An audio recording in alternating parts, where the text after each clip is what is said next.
Se tem uma pergunta que eu recebo quase que o tempo todo lá no Instagram é: Naju, como foi que você estudou para tirar 940 na redação? Muita gente acha que tem um atalho, uma fórmula mágica de fazer redação, qualquer coisa do tipo, mas não funciona bem assim. Eu não comecei escrevendo redações perfeitas e eu também não tinha sempre um repertório na minha cabeça. Eu era péssima com argumentação, mas tudo isso melhorou com muito estudo e muita prática. E o que eu sinto que fez diferença foi a forma como eu estudei. E hoje eu tô aqui para te explicar exatamente isso. A primeira mudança que eu fiz foi a mudança mental. Eu tinha na minha mente que tinham pessoas que já nasciam sabendo escrever e tinham pessoas que simplesmente não sabiam. Só que, quando eu comecei a estudar de verdade, quando eu comecei a praticar, eu percebi que fazer uma redação boa não é um dom inato, assim. É estudo, gente, é fruto do estudo e da prática. Escrever bem é uma habilidade que você pode adquirir com o tempo. A segunda coisa que eu fiz foi começar a estudar a estrutura e as competências antes de começar a escrever. Então, quando eu comecei a estudar redação, eu não já comecei fazendo uma redação por semana. Primeiro, eu comecei estudando essas duas coisas que são muito, muito, muito importantes. Se você tem uma boa noção da estrutura, você já tem metade do caminho andado para você escrever bem. Porque sabendo a estrutura, você sabe exatamente o que precisa ter na sua introdução, nos seus desenvolvimentos e na sua conclusão. E estudar as competências também é muito importante e muita gente esquece disso. Porque se você sabe o que cada competência cobra, você consegue olhar para o seu texto e escrever o seu texto já pensando nisso. Eu vou dar o exemplo da C5 para ficar mais claro. Na C5, a gente sabe que precisa ter uma boa proposta de intervenção.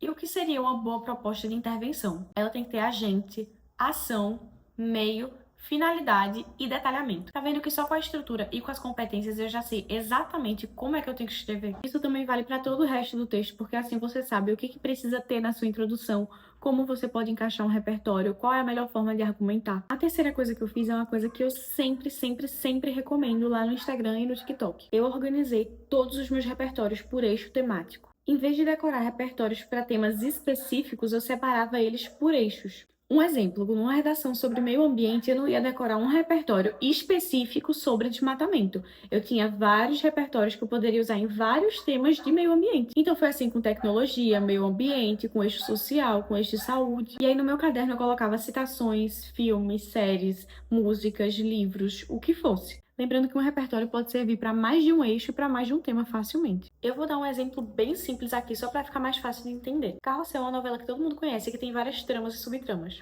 A gente poderia falar de bullying, a gente poderia falar de racismo, poderia falar de pobreza quando a gente fala da Carmen. E isso acontece também com livros, com filmes. A gente também pode usar pinturas como repertório, que é muito legal e é fora do óbvio. A quarta coisa é que eu escrevia já pensando na correção. Eu não começava a escrever uma redação só para acabar com a folha. Enquanto eu escrevia, eu já estava pensando: será que a minha introdução tá boa? Será que o meu repertório tá conectando com o tema? Será que minha argumentação tá forte? Será que a minha conclusão tá completa? Quando você entende o que o corretor quer do seu texto, fica muito mais fácil você escrever baseado nisso. E isso volta lá para a parte das competências e da estrutura. Além de que, sabendo disso, quando você olhar o seu rascunho e ler antes de passar para a folha final, você já vai saber exatamente o que tem de errado. Muita coisa é que eu usava um banco de conectivos. Tinha conectivo de conclusão, conectivo aditivo, conectivo para introduzir uma ideia, para conectar um pensamento com o outro. E, gente, a C4 é literalmente só de coesão e coerência, que são coisas que dependem muito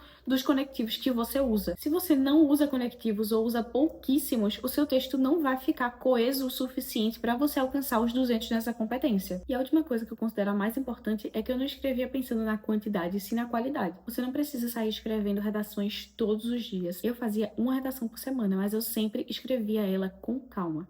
E eu sempre levava para correção também. Então agora vamos recapitular tudo que eu faria de novo se eu estivesse estudando para o Enem. Eu aprenderia primeiro a estrutura, eu organizaria meus repertórios por eixo, eu teria meu banco de conectivos, eu escreveria uma redação por semana e eu sempre levaria para correção. Eu espero muito que esse conteúdo tenha te ajudado e que você consiga tirar uma nota ótima na redação. E se você ainda tem outras dificuldades na redação ou nos estudos em geral para o Enem, comenta aqui que eu vou trazer mais vídeos dando dicas para vocês.